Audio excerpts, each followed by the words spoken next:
retos actuales en salud mental infanto-juvenil. ¿Qué estamos haciendo bien? ¿Qué nos falta? ¿Y a dónde queremos llegar?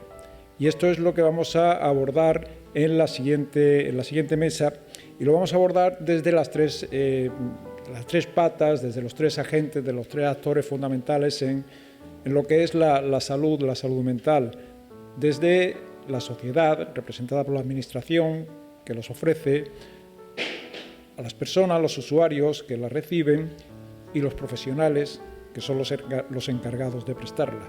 Son los tres aspectos, los tres puntos de vista que queremos ver en esta mesa. Lo vamos a ir haciendo por tres personas perfectamente capacitadas para ello y tres voces autorizadas en ello. Y les recuerdo que para preguntas posteriores a cualquiera de ellos tres o a Javier Urra en la ponencia que ya ha realizado, pueden hacerlo a través del chat de WhatsApp, escaneando el código que tenían en el asiento. Pues vamos a pasar a la primera de las...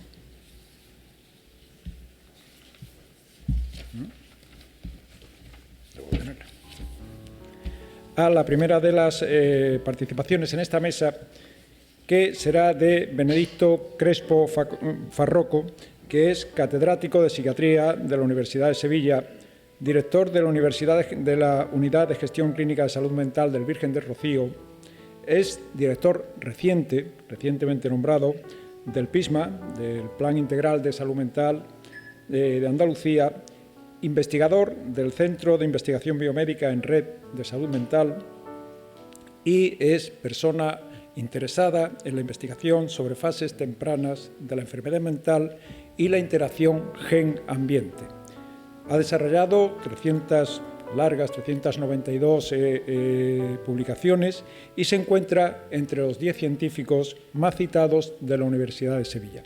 Él nos va a ofrecer el punto de vista de la Administración, el punto de vista como director del Plan Integral, nos va a ofrecer ese momento, la realidad en la que estamos, los recursos, la accesibilidad por parte de las personas usuarias, todos los recursos que ofrece la Administración, y también desde ese momento presente nos va a dibujar qué punto queremos llegar, desde la visión de un punto de vista a corto o medio plazo, pero integrada en una estrategia final, en una estrategia más global que nos marcará seguramente, y de ello nos va a hablar, supongo, ese nuevo plan integral de atención a la salud mental. Así que, cuando quieras, Benedicto, muchas gracias. Gracias, Jerónimo, gracias, organizadores, gracias, José Tenorio, gracias, secretario general, por estar aquí, y gracias a todos ustedes por venir esta tarde hasta esta reunión, ¿no? Como decías tú, Jerónimo, es muy reciente el nombramiento como coordinador o director del plan, el PISMA, del Plan Integral de Salud Mental de Andalucía, con lo cual, aunque yo quiera hablar como el director, creo que voy a hablar como cualquier otra cosa menos director, porque realmente llevo menos de 2 semanas como director, con lo cual, aunque quiera hablar como director, lo que voy a decir no puede ser como el director. Así que, bueno, voy a hacer un fake. Esto está muy de moda, todo el tema del fake, ¿no? Pero bueno, sí que quiero y creo que es importante el que, sin duda, que lo que puedo desarrollar en equipo en estos próximos años en aras de la salud mental y de la salud mental infanto o infanto-adolescente, seguramente salen de estas ideas que tengo, que se han ido acumulando durante todos estos años, ¿no? Y en estos últimos 3 años, desde como la dirección del hospital, de la unidad de gestión clínica del Hospital Virgen del Rocío, ¿no? Oyendo al doctor Urra, bueno, hay sin duda una charla brillante, excelente, motivadora, sugerente, ¿no? Pero yo creo que tenemos... Hay dos aspectos, y lo he ido un poco formando durante la audiencia o cuando estaba escuchando, ¿no? Uno, yo creo que es importante un elemento que es el elemento de cambio de lo que tenemos delante, ¿no? Es decir, que la salud mental infanto-adolescente es algo que está muy cambiante, es decir, que no es algo estático, y que eso nos obliga a diseñar planes de atención muy adaptados a esa realidad cambiante, ¿no? Y la segunda creo que es el tema que nos cansamos de hablar de números, cuantitativo. Yo creo que el problema de la salud mental infanto-adolescente es cualitativo. Yo creo que es un tema cualitativo. Me da igual que sea un 60, un 40, un 80. Que evidentemente los números están ahí, los números nos impactan, pero yo creo que lo que más nos hace poner el foco y lo relevante del tema es el aspecto de que lo que estamos hablando es de una población que es el futuro de nuestra sociedad, ¿no? Y eso yo creo que es la clave de todo lo que es cualquier planteamiento de políticas o de diseños de planes en salud mental en esta población, porque lo que hagamos, lo que podamos modificar, lo que podamos prevenir, lo que hagamos que estas personas que son el futuro de nuestra sociedad se desarrollen de manera plena y con todas sus capacidades, eso es lo que vamos a ganar todos, ¿no? Con lo cual la responsabilidad no es tanta cuantitativa como cualitativa, ¿no? como yo diría, ¿no? Pero creo que también el objetivo es concretar, ¿no? Y concretar de cómo diseñaríamos o cómo debemos plantear estas acciones, ¿no? Yo creo que de manera sencilla, poco ambiciosa y pretenciosa, ¿no? Yo creo que lo que tenemos que hacer en Andalucía es realmente ver cuáles son los modelos de calidad vigentes en otras comunidades o en otros países y hacer una convergencia, ¿no? De dónde estamos, hacia dónde queremos ir, copiando, imitando modelos que ya están en marcha y que han sido exitosos. Quizás el matiz clave es adaptándolos a nuestra realidad. Yo creo que este es un tema de lo, como decía María Luisa, una de las cosas que estamos haciendo durante estas primeras semanas es visitar todas las unidades de gestión clínica de Andalucía para ver realmente qué es lo que hay, ¿no? Cuál es el entorno y la variabilidad de nuestro entorno. Y estoy intentando focalizar el problema o el tema de debate en Andalucía, ¿no? Estamos hablando de cuáles son los retos de la salud infanto-adolescente en Andalucía, ¿no? Y lo primero es conocer y integrar lo que es la diversidad de nuestra comunidad autónoma, de nuestra sociedad y de nuestros recursos. Creo que es importante, ¿no? Una vez que tenemos este encuadre, este contexto bien situado, yo creo que debemos tener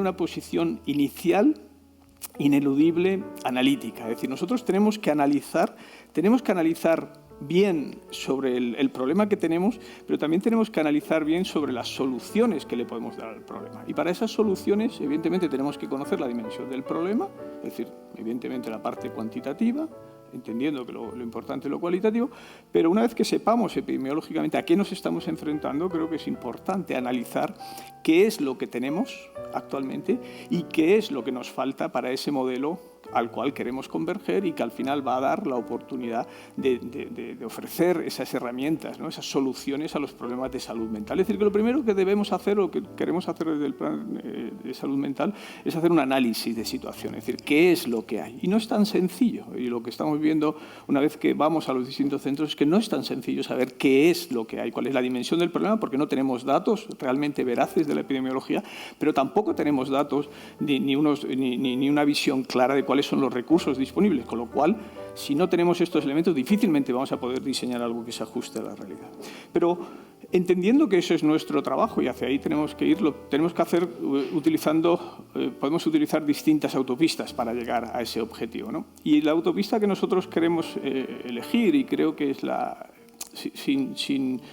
sin olvidarnos, ¿no? sin dejar otros caminos que evidentemente tendremos que emprender también, pero creo que el camino principal es el camino de la prevención, ¿no? Yo creo que es donde realmente debemos hacer el esfuerzo, ¿no? Es decir, identificar que tenemos este gran problema de salud pública, como puede ser la alta prevalencia, ¿no? Que van cambiando, como bien nos indicaba el profesor Urra, pero que tenemos que utilizarlo o que tenemos que enfocarlo desde la prevención. Es decir, cuanto menos factores de riesgo, cuantos más factores protectores seamos capaces de poner en nuestra sociedad, visto desde un punto de vista de la prevención, en cualquiera de las tres dimensiones de la prevención, seguramente más exitosos seremos en conseguir tener una sociedad mucho más sana, ¿no?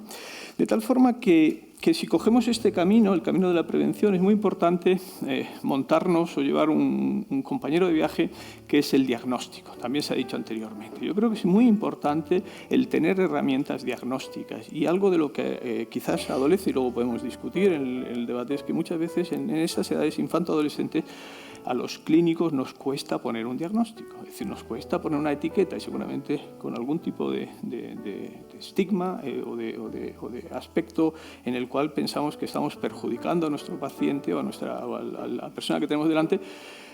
lejos de mi creencia, creo que lo importante es poder etiquetar bien lo que tenemos delante sin asociar diagnóstico a pronóstico, que creo que es importante. Es decir, que cualquier diagnóstico, por muy malo o por muchos malos pronósticos que se asocien, siempre va a depender mucho del tratamiento y del enfoque terapéutico que hagamos, y lo importante es que una vez que identifiquemos cuál es el problema, seguramente esas herramientas diagnósticas, esos elementos terapéuticos van a ser mucho más adaptados, más adecuados para ese diagnóstico. Si no diagnosticamos, seguramente estamos haciendo. Entonces, estamos haciendo una mala praxis. De tal forma que yo incidiría mucho en lo que es la necesidad de hacer un buen diagnóstico. De tal forma que, una vez que tenemos el diagnóstico, ya estamos situados en la importancia, estamos haciendo un diagnóstico para hacer una prevención.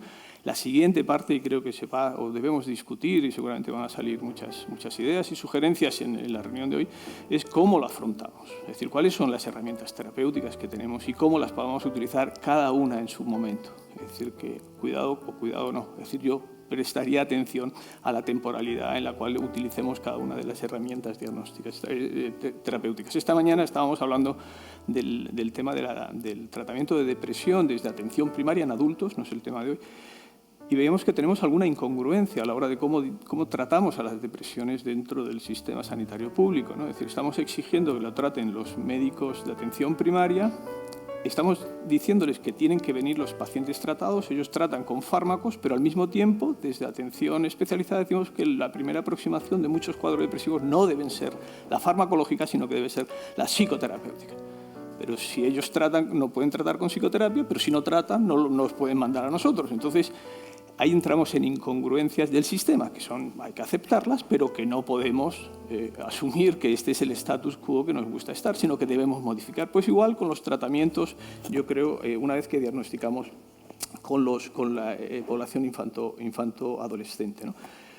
Y el último aspecto que creo que es relevante y que seguramente puede también ser sujeto de debate es el tema de cómo montamos los servicios asistenciales, cómo hacemos la red de servicios, ¿no? Es decir, que cuando miramos en el entorno de Andalucía, a día de hoy lo que estamos viendo y mi experiencia también en el hospital, es que no tenemos todos los recursos disponibles, ¿no? Se ha hablado del tema de hospitalización, no queremos hospitalizar, se ha hablado de humanización, no queremos hospitalizar porque perdemos humanización y todo lo entendemos, pero si no hospitalizamos hay casos que necesitan hospitalizar y que necesitamos unos recursos intermedios, ¿no?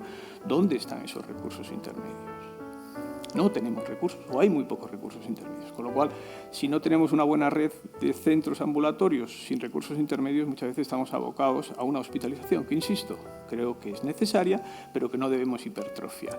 Entonces, en ese contexto, el diseño de cómo hacemos toda una red asistencial es crucial y tenemos que entender que debemos hacer planes que recojan esa diversidad y que al mismo tiempo sean capaces de integrar estas distintas etapas de lo que es la enfermedad y que debemos abordarlas de forma completamente, o no completamente, pero de forma independiente. Una vez que tenemos los servicios, imaginaros que ya los tenemos, otro gran problema que debemos afrontar es el acceso a los servicios, ¿no? Es decir, quién accede y cómo se accede a los servicios, ¿no? Y no es fácil porque aparece algo que es muy propio de Andalucía y que seguramente la señora Ayuso no pasa en Madrid, que es la dispersión geográfica, ¿no? Entonces, cuando estamos hablando en consejería de cómo se hacen los planes de salud mental o cómo se pueden planificar el futuro de la salud mental en Andalucía, creo, no sé si alguien lo comparte, que no es descabellado el poder hacer planes que se ajusten a determinadas realidades geográficas, es decir, qué pasa en la población rural, cómo tiene el acceso a los servicios que ya hemos diseñado o qué pasa en una persona que vive en la calle aquí en Nervión o que vive en un centro urbano con una accesibilidad fácil a esos centros sanitarios, ¿no? El acceso creo que es otro tema importante. De tal forma que en estos 10-15 minutos les doy, evidentemente no he dicho nada concreto, pero sí un poco lo que es la visión de lo que entiendo debe ser el planteamiento de los próximos años acerca del crecimiento de la salud mental infanto-adolescente. A todo esto creo que es fundamental entender que tenemos que hacer investigación en todos los niveles, investigación genética, molecular, genética, molecular, modelos animales, qué pasa con el autismo, qué pasa con el cerebro, qué pasa, sin duda, pero tenemos que hacer investigación a nivel clínico, a nivel sociológico, a nivel de modelos predictores, tenemos que utilizar la inteligencia artificial, tenemos que tener grandes bases de datos y muchos de los avances que vamos a tener, esa evidencia que se está solicitando y que necesitamos para dar esos pasos, esa evidencia no va a venir de opiniones individuales, no va a venir de lo que yo diga, de lo que yo piense, sino que va a venir de esa evidencia que va a venir basado en un método científico. De tal forma que necesitamos integrar la investigación como fuente de conocimiento para generar esa evidencia que nos haga tomar las decisiones. Y por mi parte, nada más. Muchas gracias por la atención y en la discusión seguramente podremos hablar un poco más extendido, más extenso de algunos de los temas que he hablado. Buenas tardes, gracias. Y muchas gracias por volver a plantearnos quizás es posible que lo mejor que puede pasar, sobre todo con un auditorio tan cualificado, es que se planteen sobre todo temas de reflexión y muchas gracias por compartir los que tú, como nuevo director del PISMA, seguramente te estás teniendo, ¿no? Estás haciendo esas reflexiones que continuamente te estarás haciendo en estos días y que muchas gracias por haberlas compartido, esas reflexiones sobre esa estructura de los servicios, cuál vaya a ser la estructura, cuál vaya a ser la accesibilidad y también la importancia de aspectos como esa investigación que siempre tiene que estar y que sea cuanto antes aplicable a lo clínico, que es lo que necesitamos los profesionales luego en el día a día. Muchas gracias por ello.